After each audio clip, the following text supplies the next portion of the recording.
the problem is it's the perception that people have. If they think you're involved in some non-ethical behavior, then they will presume that you're a non-ethical person. And if it goes viral on the social media, then it takes about 80 weeks for your reputation to get back to what it was. This episode is brought to you by Green Skies Analytics, an audit analytics service provider that works with internal audit departments that have data analysts and are still frustrated with trying to make analytics actually work, aren't getting the expected ROI, who can't break through the communication barrier between the analysts and the audit team, and those that need experienced direction for an audit analytics strategy and process. Those that feel like they've wasted time and money on trainings, aren't getting the value they want, not prioritizing the highest risk areas for the organizations, or have projects that seemingly never get completed. Do you deal with any of that? If you do, go to the show notes of this episode and click the Green Skies Analytics link, or go to greenskiesanalytics.com to schedule a call and understand how Green Skies Analytics makes analytics actually work for internal audit. Hello, everybody, and welcome to another episode of the Audit Podcast. I'm your host, Trent Russell. Mark serves on the Audit Committee for the Ontario Treasury Board Secretariat, as well as Public Safety Canada, and he is the MBA Program Director for the University of Ottawa. He's been at the University of Ottawa for over 30 years, so I feel like we got a very academic Audit Committee perspective here, which is new to the show. This episode probably pairs well with the episode we had last week. We were talking about the 3 lines of defense. So we talked first, second, third line, the misconceptions between those. One of the first things that we talk about with Mark is if people respect internal control. So at a board level, but then also at kind of the first line level as well. So I think that pairs nicely with that previous episode from last week. We also talk about reputational risk over financial risk, how we can monitor and prevent those things from happening to the degree that we can. We always talk about financial risk, or at least most of us in internal audit talk financial risk, but here we're really kind of honing in on the reputational risk. And then as an audit committee, what's the 1 or 2 things that Mark feels like is the most important task for him as an audit committee member, and then common challenges that he faces as an audit committee chair.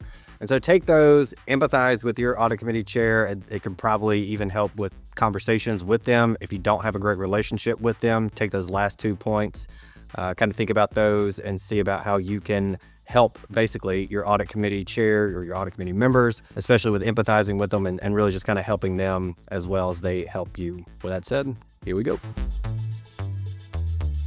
What is in either your internet browsing history or maybe your ChatGPT or Llama or Claude or any other LLM solution that's out there right now? What have you been looking into, researching, etc. in your spare time?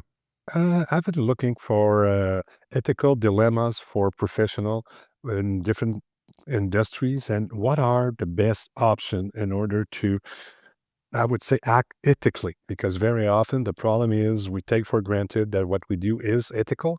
So I use ChatGPT on a regular basis just to challenge myself to say, if I was to do it this way, would that be perceived as something ethical? Because ethics these days for professional, it's all about perception. It's not really about what is in regulation or rules. It's about the perception that people will have.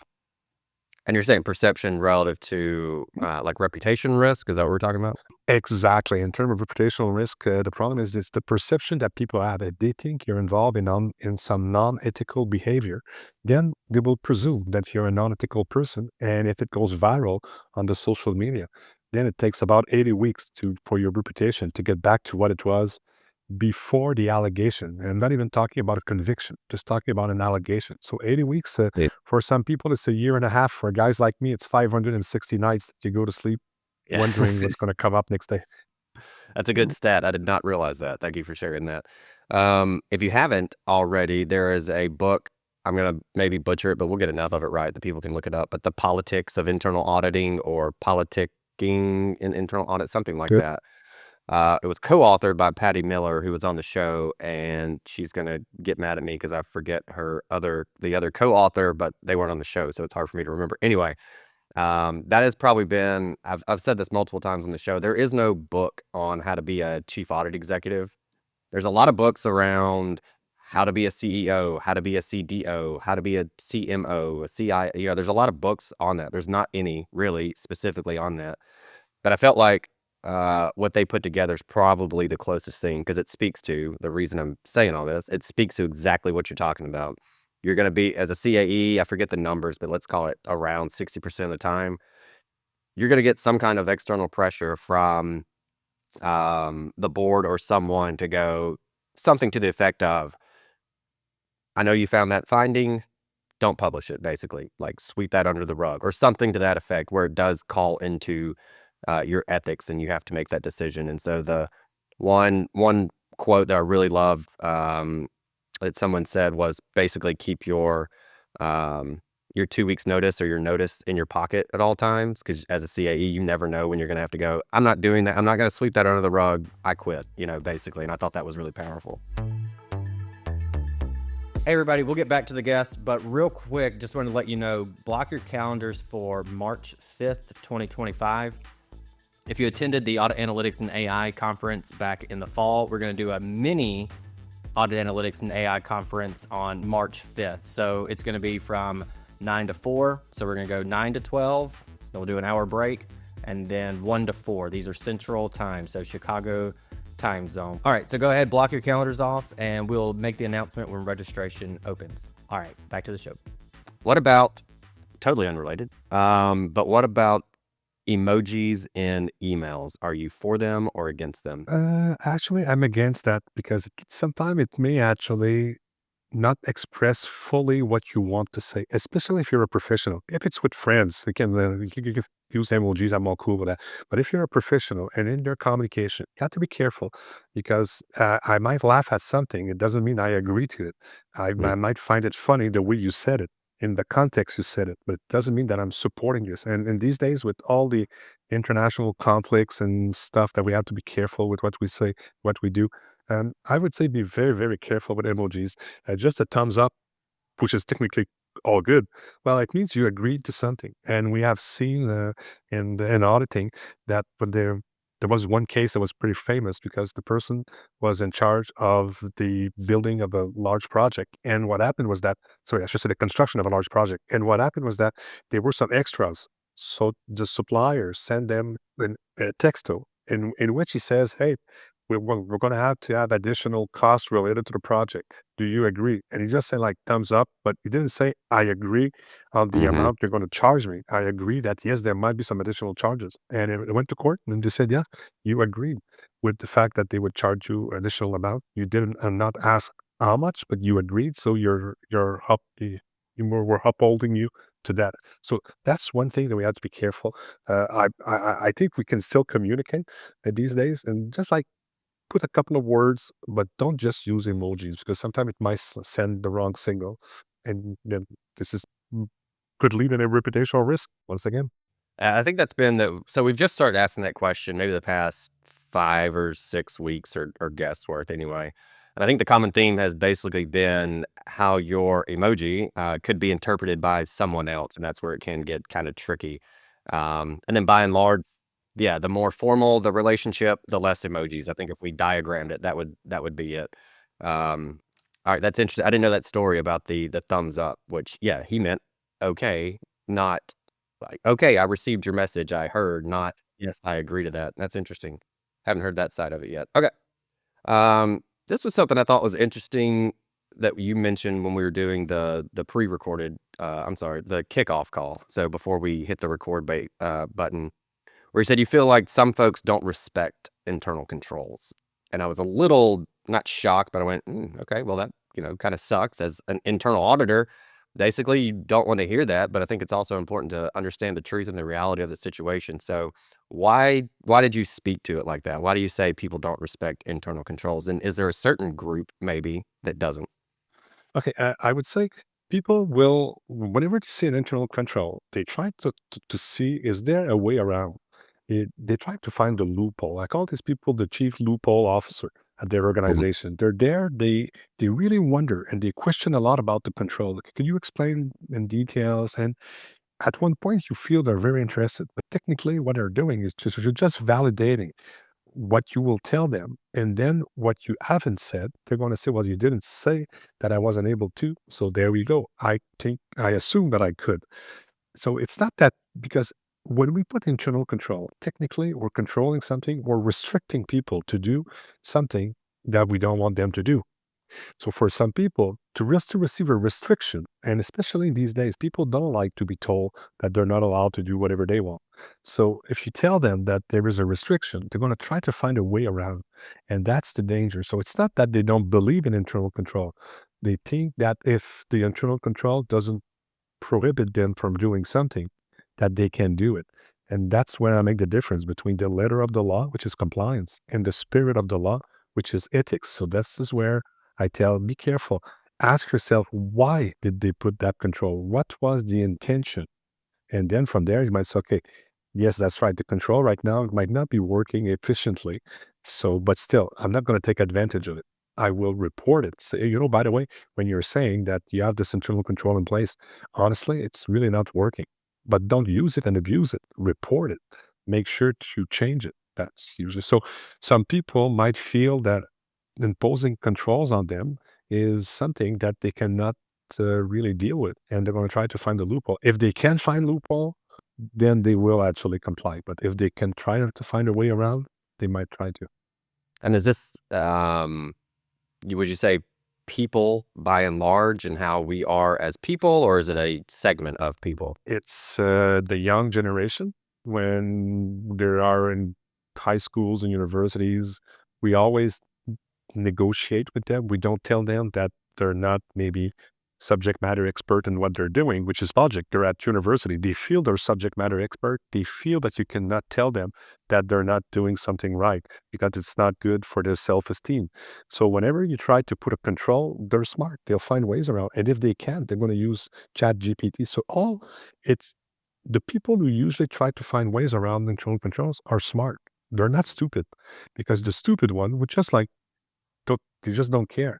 The other one are smarter. They try to support what they say or to justify it, to rationalize it by saying, well, the control wasn't clear enough. So, and if they can't do it themselves, they use ChatGPT to find a way around. They say, hey, this is Yep. the control. Is there a way around it? And unfortunately, ChatGPT will probably provide them a way around it. Okay. And let's say one of those, like you circumvented control, and that does lead to, I know reputational risk has been something that you've kind of like breadcrumb trailed through the conversation already. You've dropped it in a couple times. I know it's an area of interest to you, one of your areas of expertise. But if that does lead to some kind of reputational risk, how can we mitigate those? Because we do talk a lot about financial um, risk within internal audit, especially if you're on the SOC side, obviously. But what about the reputational risk side of things? The reputational risk is all about telling people, yes, there is compliance, and yes, there is ethics. And what we're asking from you to be ethical. Yes, you need to comply, but always ask yourself, if I'm complying, is that enough? Or what is the perception that people will have? So you train people, and you also ask the people within your organization to monitor what's going on. And by saying what to monitor it, what I really mean is to have those people internally, because they are the one who are seeing the non-ethical behavior that might have an impact, and to report it, to feel good. But too often we refer to those people as whistleblowers. We should change the name. We should call them ethics ambassadors, which is more beautiful, and they will be less afraid of retaliation. So you don't call your reporting line a whistleblowing hotline. You call your reporting line an ethics line, which is beautiful. And then from there, you're going to install a culture of ethics. Sometimes people ask me, Mark, like, what's the culture of my organization? Where do I go to find my corporate culture on paper? I say, you don't need to do so.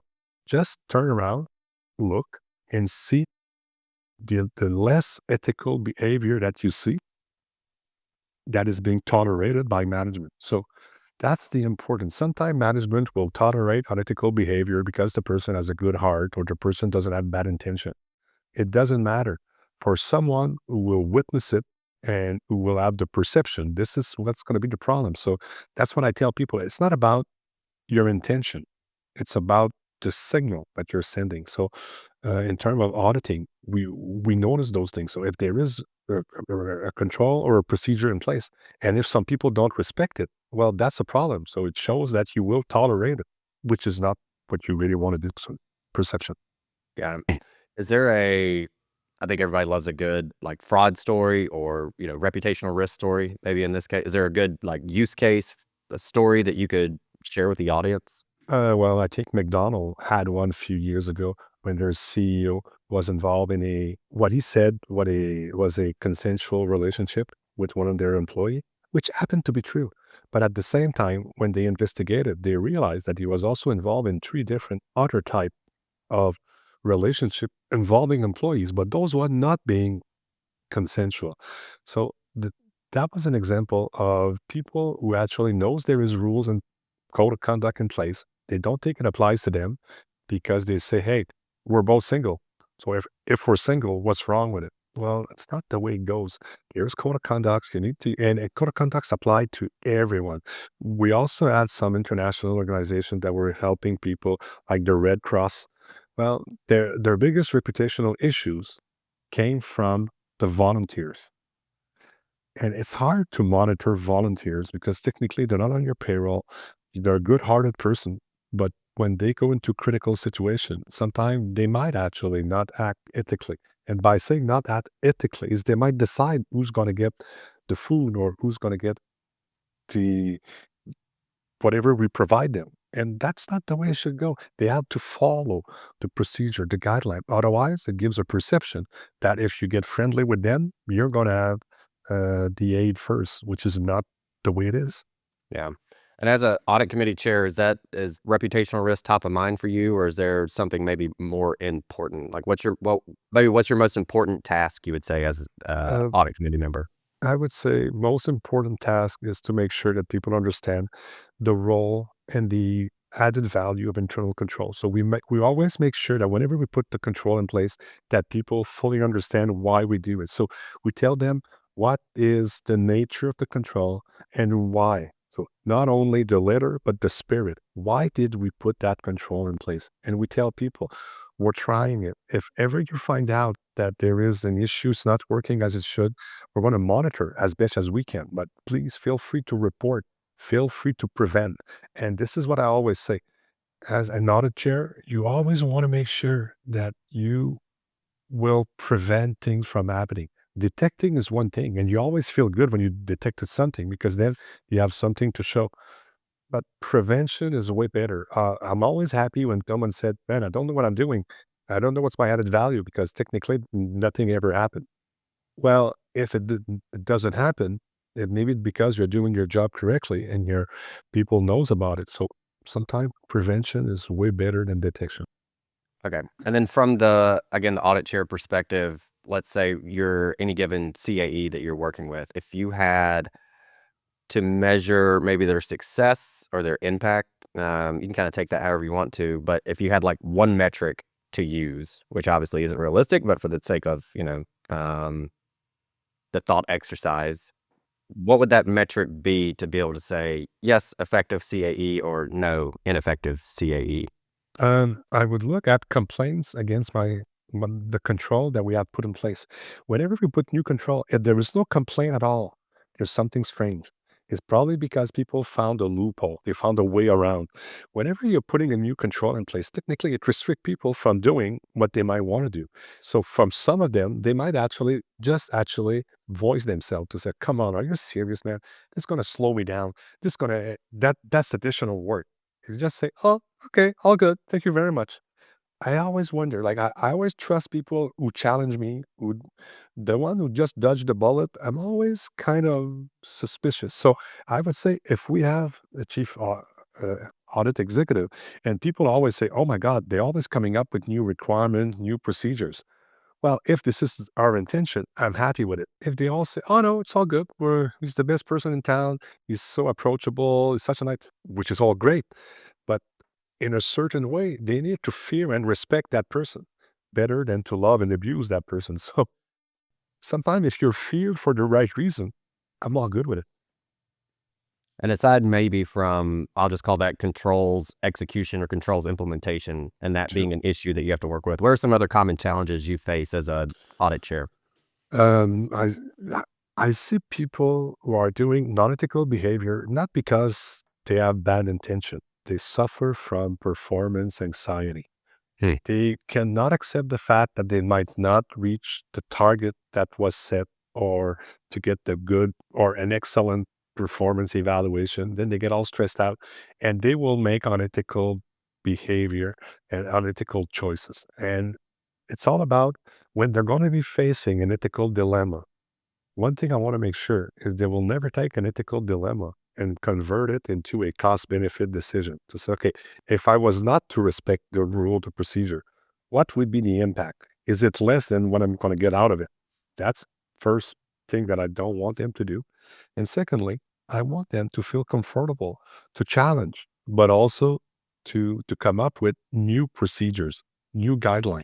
I always tell them, if you're going to be a chief audit officer, I want you to think like a criminal. I want you to think like someone who's going to take advantage of what we have right now in place.